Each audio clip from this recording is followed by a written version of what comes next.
আসসালামু আলাইকুম বন্ধুরা, আশা করি সবাই ভালো আছেন। ইসলামের আলো চ্যানেলে আপনাদের সকলকে স্বাগতম। আজকের ভিডিওটি রাসূল সাল্লাল্লাহু আলাইহি ওয়াসাল্লামের সম্পূর্ণ জীবনী নিয়ে তৈরি। পার্ট 4, রাসূল সাল্লাল্লাহু আলাইহি ওয়াসাল্লামের দাওয়াতি কার্যক্রম, প্রথম খণ্ড। তো কথা না বাড়িয়ে শুরু করছি আজকের ভিডিওটি। 8, উদ্ভট দাবি সমুপেশ। যেমন ক, কুরাইশ নেতারা বলল, মুহাম্মদ, তুমি তোমার প্রভুকে বলো যে মক্কার পাহাড়গুলি সরিয়ে স্থানটিকে সমতল ভূমিতে পরিণত করে দেন।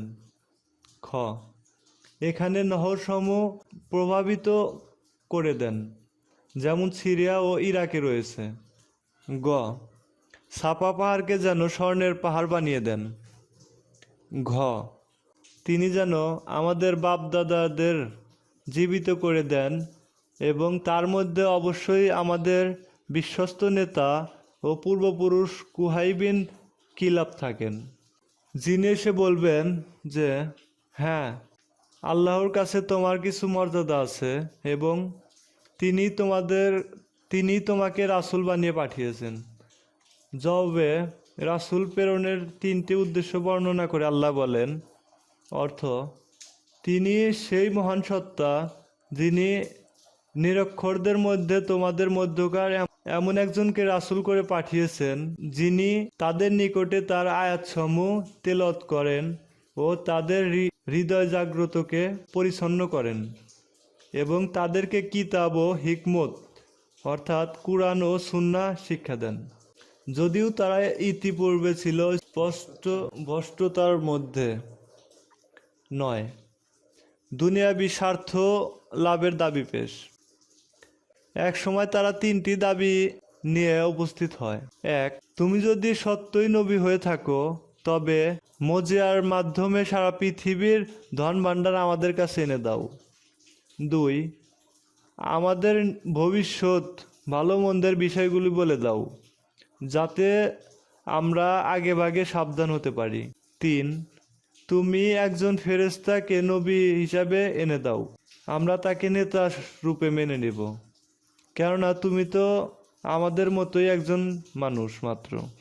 জবাবে আল্লাহ নিম্নোক্ত আয়াত নাজিল করেন, অর্থ, আপনি বলে দেন যে আমি তোমাদেরকে কথা বলি না যে আমার কাছে আল্লাহর ধন ভাণ্ডার সমূহ রয়েছে।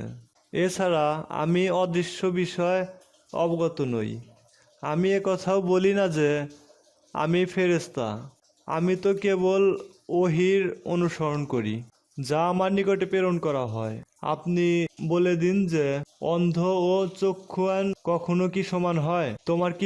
তোমরা কি চিন্তা করবে না? 10, বিভিন্ন অপযুক্তি প্রদর্শন।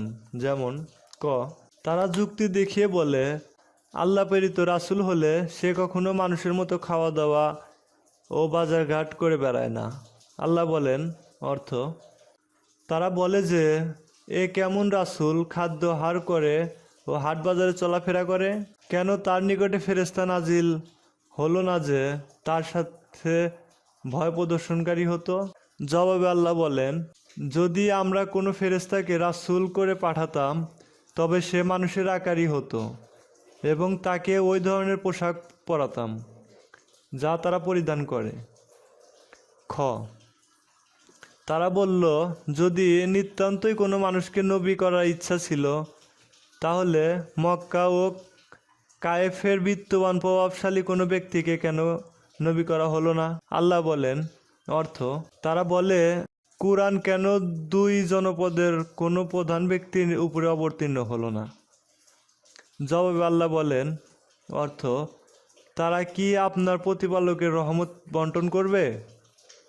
অর্থাৎ আল্লাহ কাকে নবুয়ত দান করবেন এটা কেবল তারই এখতিয়ার। রহমত বন্টনের দায়িত্ব সম্পূর্ণরূপে তার হাতে। গ, কোনো যুক্তিতে কাজ না হওয়ায় অবশেষে তারা অজুহাত দিল, যদি আল্লাহ চাইতেন তাহলে আমরা শিরিক করতাম না। যেমন আল্লাহ বলেন, অর্থ, এখন মুশরিকরা বলবে, যদি আল্লাহ ইচ্ছা করতেন তাহলে না আমরা শিরিক করতাম, না আমাদের বাপদাদারা। আপনি বলুন, তোমাদের কাছে কি কোনো প্রমাণ আছে যে আমাদের দেখতে পারো, তোমরা কেবল ধারণা অনুসরণ করো এবং কেবলই অনুমান করে কথা বলে থাকো। অথচ বান্দা শিরক ও কুফরিতে লিপ্ত হোক, এটা কখনোই আল্লাহ চান না। যেমন তিনি বলেন, অর্থ, তিনি তার বান্দাদের কুফরিতে সন্তুষ্ট নন। তো বন্ধুরা, আজকের ভিডিওটি এ পর্যন্তই। ভিডিওটি ভালো লাগলে অবশ্যই লাইক, কমেন্ট ও শেয়ার করবেন। আমাদের পরবর্তী ভিডিও পার্ট 5 রাসূল সাল্লাল্লাহু আলাইহি ওয়াসাল্লামের মাদানী জীবন পেতে বেল আইকন বাটনটি অন করে রাখুন। সবাই ভালো থাকবেন। আসসালামু আলাইকুম।